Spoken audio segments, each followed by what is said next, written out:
कौन रंग कांवर कौन रंग कंवरिया, अरे कौन रंग कंवरिया कौन रंग हो, भोले बाबा के नगरिया कौन रंग हो, बैजू बाबा के नगरिया कौन रंग हो, भोले बाबा के नगरिया।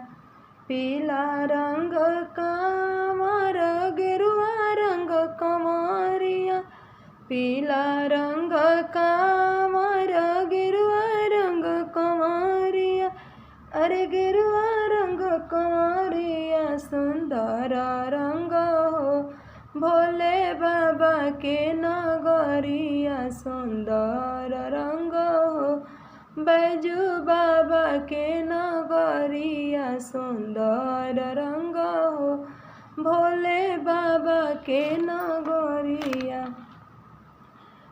का बोले कांवर का बोले कंवरिया, का बोले कांवर का बोले कंवरिया, रे का बोले कंवरिया रे का बोले हो, बैजू बाबा के नगरिया का बोले हो, भोले बाबा के नगरिया से का बोले हो, भोले बाबा के नगरिया।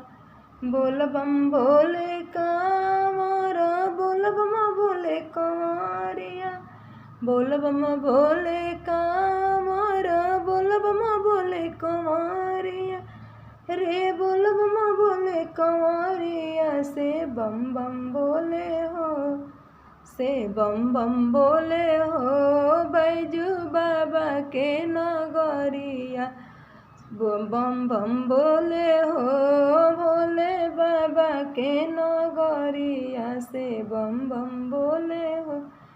कौन रंग कांवर कौन रंग कंवरिया, अरे कौन रंग कंवरिया से कौन रंग हो, बैजू बाबा के नगरिया से कौन रंग हो, बैजू बाबा के नगरिया। अगर मेरी वीडियो अच्छी लगे तो आप लोग एक लाइक ज़रूर करिएगा। हर हर महादेव, जय श्री राम, बोल बम, हर हर महादेव की जय जय।